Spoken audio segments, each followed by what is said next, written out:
UP के गाज़ियाबाद में टीला मोड़ थाना क्षेत्र के भारत सिटी सोसाइटी के अंदर एक ऐसी घटना सामने आई जिसने सबको स्तब्ध कर दिया, साथ ही सोचने पर भी मजबूर कर दिया। क्या अपने बच्चों के हाथों में मोबाइल फ़ोन दिया जाए या ना दिया जाए, क्योंकि 3 सगी बहनों ने गेमिंग ऐप के लिए अपनी जान गंवा दी। अपनी बालकनी में आती हैं और रात 2 बजे बालकनी से नीचे गिरकर खुदकुशी कर लेती हैं। इस पूरे मामले में जो सोसाइटी के लोग हैं उनका क्या कहना है, आइए जानते हैं। क्या बच्चों के हाथ में मोबाइल फ़ोन दिया जाए, पहला सवाल इसी से मैं शुरुआत करूंगा। मैम, आपका नाम जानना चाहूँगा। और जो घटना ये हुई है, 3 सगी बहनों ने गेमिंग ऐप जो एक लत की तरह लग गई थी, जब उन्हें गेम खेलने नहीं दिया गया या मना किया गया तो ये कदम उन्होंने उठाया। किस तरह से इस घटना को देखती हैं, क्या कहना है आपका? देखो, आजकल बच्चे ना इतने ज़्यादा गेम से एडिक्ट हो जाते हैं कि आप उनसे फ़ोन लेना चाहो ना तो वो उनके मेंटली जो उनका माइंड है ना कम्प्लीटली उस गेम के अकॉर्डिंग चलता है। They are not able to understand कि हमें करना क्या है, तो वो बहुत नेगेटिव तरीके से रिएक्ट करते हैं। तो दैट इज़ पेरेंट्स, उनको ध्यान रखना चाहिए कि ये बड़े इससे अच्छा उसको पहले ही रोक दे। तो क्या हमें बीच बीच में बच्चों के मोबाइल फ़ोन भी चेक करने चाहिए, क्योंकि सारी जिम्मेदारी हम बच्चों को पर भी नहीं डाल सकते ना, कि बच्चे खुद से गेम ना खेलें। अगर हम मोबाइल देंगे तो बच्चे तो खेलेंगे भी और हर तरह की चीज़ें उसमें देखेंगे भी, हर तरह का कंटेंट। आजकल पेरेंटिंग लॉक आता है जिसको आप यूज़ करके अपने बच्चों को एक टाइम लिमिट तक उसको स्टॉप कर सकते हो, उसके बाद वो फ़ोन लॉक हो जाता है। तो आप उतना यूज़ करो, मतलब बेसिक स्टेप्स लेके ही स्टार्ट कर सकते हैं। जिसको आदत हो गई उसको आप तुरंत से तो बंद कर नहीं सकते हो, स्टेप बाय स्टेप आप चीज़ों को कर सकते हो। एंड किसी को ऐसा लगता है कि वो बहुत ज़्यादा एक्सटेंड हो गया है तो they seriously need a counselling, without that it is not possible. इस घटना के बाद क्या आपके मन में भी ये सवाल हो रहा है कि अपने बच्चों के हाथ में मोबाइल फ़ोन दें या ना दें? मेरा नाम प्रियंका है और ये बहुत ही दुखनीय घटना है। इस तरह की नहीं होनी चाहिए घटना, लेकिन हाँ, आजकल के जो पेरेंट्स अपने बच्चों को दे देते हैं अपने कन्वीनियंस के कारण कि हमें थोड़ा रिलैक्स मिल जाए तो चलो बच्चों को मोबाइल फ़ोन दे देते हैं। बट ये नहीं होना चाहिए। आपको एक हमेशा एक केयर एटलीस्ट आपको स्क्रॉल करते रहना चाहिए कि आपके बच्चे क्या देख रहे हैं, नहीं देख रहे हैं। आपको अवेयर, पेरेंट्स को अवेयर होना चाहिए। आप बच्चों पे तो बहुत इजीली ब्लेम कर देते हो, बट उनकी कोई गलती होती नहीं है। ठीक है, आज वो बड़े हो गए, यंग हो गए, लेकिन ये जिम्मेदारी किसकी है? पेरेंट्स की है ना। उनको देखना होता है ना, उनको हर टाइम उन पे नज़र रखना है। ये हमारी रिस्पॉन्सिबिलिटी। आप ऐसे इसका खामियाजा भी तो देखने को मिला। ये बच्चे लगातार अगर गेम खेल रहे थे, जिन 3 बहनों ने सुसाइड किया, ये बताया गया कि उनके पिता ने जब मोबाइल फ़ोन ले लिया और गेम नहीं खेलने दिया, तब जाकर उन्होंने ये कदम उठाया। शायद ये कदम आप जीते जी ये स्टेप आप उठा लेते कि आप उनको स्ट्रिक्टली मना करते या फिर उनको कुछ पनिशमेंट दे देते, कुछ भी कर लेते।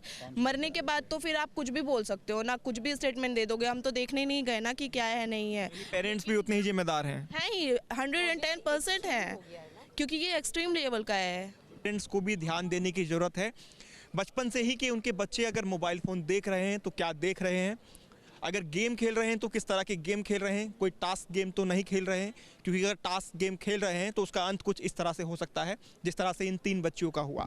और भी लोग ये बात करते हैं। सर, आपका नाम? विकास मिश्रा। विकास जी, क्या कुछ कहेंगे इस घटना के बारे में और क्या मैसेज देना चाहेंगे सभी पेरेंट्स को, क्या सबक लेना चाहिए? मैसेज मेरा बस यही है कि आपके बच्चे क्या कर रहे हैं फ्री टाइम में। अगर उनके हाथ में फ़ोन है, टैब है, वॉटेवर, वो क्या कर रहे हैं, आपको बिल्कुल ध्यान देना चाहिए। हमारे भी घर में बच्चा है, मेरा 5-6 साल का बेटा है, उसके हाथ में टैब होता है। वो स्कूल से आता है, फिर वो टैब लेता है, टीवी देखता है। मैं कंटिन्यू उसकी चीज़ें रिव्यू करता हूँ कि क्या टैब में है उसके, क्या देख रहा है, कौन सी गेम खेल रहा है। तो अगर ये चीज़ें आप पीरियडिकली करते हो तो फिर आप इन चीज़ों को अवॉइड कर सकते हो लाइफ में। इसमें क्या चल रहा है, इस और भी सरकार को ध्यान देना चाहिए। और इस तरह की जो गेमिंग ऐप हैं जिससे बच्चे, उनका भविष्य गर्द में जा रहा है, वो ना हो, इस और सरकार को ध्यान देना चाहिए और कोई रेगुलेटरी बिल इसके लिए लाना चाहिए या इस तरह की जो ऐप हैं उनको बैन करना चाहिए। और भी तमाम लोग हैं, उनसे बात करते हैं। सर, आपका नाम? मेरा नाम भारत चौहान। भारत चौहान जी, क्या कुछ कहेंगे? ये जो घटना हुई है ये बार बार सोचने पर मजबूर कर रही है हर एक पेरेंट्स को कि हम अपने बच्चे को मोबाइल फ़ोन दें या ना दें, अपने बच्चे को टैबलेट फ़ोन दें या ना दें। देखिए, मेरा मानना तो यह है कि बच्चों को मोबाइल फ़ोन नहीं देना चाहिए। कारण बहुत सारे हैं। आज की डेट में बच्चे, देखिए, कहते हैं ना, कच्चा घड़ा होता है, जिस सांचे में डालेंगे उसी में बच्चा बढ़ेगा और बढ़ेगा। तो मेरा मानना तो यही है, अगर बच्चों को हम शुरू से ही, हम लोग बेसिकली क्या है, आज के डेट में पेरेंट्स इतने बिजी हो गए अपनी लाइफ में कि वो बच्चों की तरफ ध्यान ही नहीं दे पाते हैं, जिस कारण वो क्या करते हैं, सिर्फ बच्चों को मोबाइल दे दे, चल बच्चा बिजी है, छोड़ यार, लगा हुआ है पेरेंट्स की गलती है। बिल्कुल पेरेंट्स की गलती है और 101% पेरेंट्स की गलती है। इस घटना में तो पेरेंट्स की गलती आप मानेंगे? मैं पेरेंट्स की गलती मानता हूँ, जो उन्होंने बच्चे को बिल्कुल भी ध्यान नहीं दिया कि बच्चा हमारा क्या कर रहा है। हमारे टाइम पिता में ने ये भी कहा कि कई सालों से वो गेम खेल रहे थे और कभी मना नहीं किया, और अचानक से जब रात उन्होंने मना किया और मोबाइल फ़ोन ले लिया, तब तीनों बच्चियों ने एक साथ ये कदम उठा लिया। आपने शुरू में ही क्यों नहीं रोका अपने बच्चों को? जब आपको दिख रहा है कि आपका बच्चा, चलो ठीक है, मेरे भी बच्चे हैं, मेरी बेटी 10th में है, मेरा बेटा 8th में है। मेरी बेटी आज भी जब पढ़ने बैठती है मोबाइल लेके तो मेरे साथ बैठती है।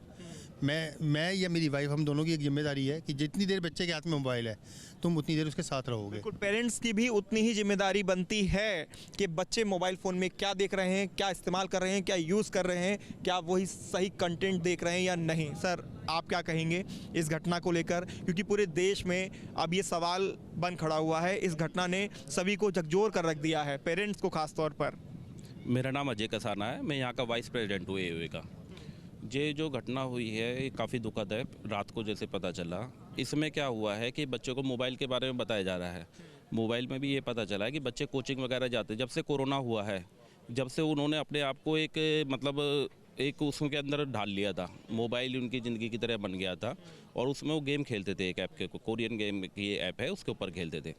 तो उन्होंने क्या किया, जैसे कोचिंग वगैरह कहीं पे जाते, वैसे ज़्यादा बाहर स्कूल वगैरह जाते नहीं थे, बस केवल कोचिंग जाते थे। तो कोचिंग में भी ना अपने कैरेक्टर वगैरह को उसी तरीके से उन्होंने ढाल लिया था। नाम भी उन्होंने कोरियन नाम पर ही रखे हुए थे। जब फादर को कोचिंग वालों ने शिकायत की तो उन्होंने मोबाइल लेने की कोशिश की। अब उससे बच्चे नाराज़ थे। अब उस चक्कर में हुआ है कि ये रात को जो घटना हुई है। बिल्कुल, तो जिस तरह से उन्होंने बताया कि बच्चे पूरी तरह से कोरियन कल्चर से प्रभावित थे और अपने नाम भी कोरियन कल्चर के अकॉर्डिंग उन्होंने रखे हुए थे कोचिंग सेंटर के अंदर, और ये कंप्लेंट जब की गई तब पेरेंट्स ने मोबाइल उनका लिया। से मोबाइल फ़ोन हाथ में आया है और मोबाइल फ़ोन देखना सबसे ज़्यादा अहम हो गया है। और महिलाएं खड़ी हैं, उनसे बात करने की कोशिश करेंगे, उनका क्या कहना है इस घटना के बाद से, ताकि जो आगे के पेरेंट्स हैं उनको कुछ सबक मिले, वो सीखें कुछ। मैम, इस घटना से क्या कुछ आप कहना चाहेंगे इस घटना को लेकर, और क्या मोबाइल वाकई एक ऐसा इक्विपमेंट बन गया है जो बच्चों को मौत तक पहुंचा दे रहा है? बिल्कुल सर, लेकिन बच्चे आज के सुनते कहाँ हैं।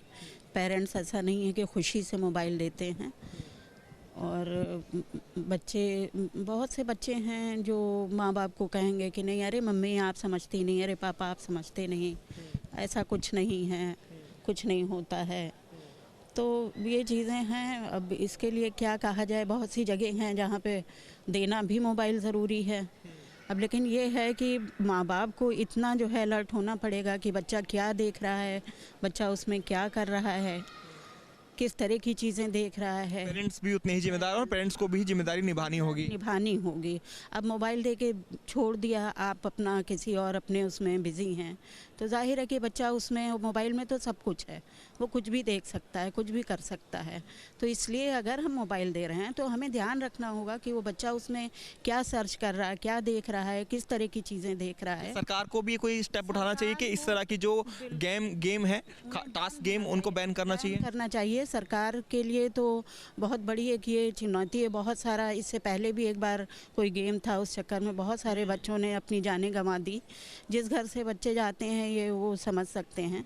तो इस पे इस तरह की चीज़ें एक तो आनी नहीं चाहिए कि हैं जो भी हैं गेम है या कुछ है। तो सरकार को भी इस तरह के गेम्स पर एक्शन लेना चाहिए और बहुत सख्त एक्शन लेना चाहिए। तो सियासी चौक में हमने तमाम लोगों से जाना जिस तरह से यूपी के गाजियाबाद में ये घटना घटी और 3 बच्चियों ने सुसाइड कर लिया, और उसके बाद लोगों ने अपनी अपनी प्रतिक्रिया दी और उन्होंने साफ तौर पर कहा कि पेरेंट्स को भी ध्यान रखने की ज़रूरत है, बच्चे किस दिशा में जा रहे हैं, और अलग अलग बातें उन्होंने सियासी चौक में इस खास प्रोग्राम में हमारे साथ रखी।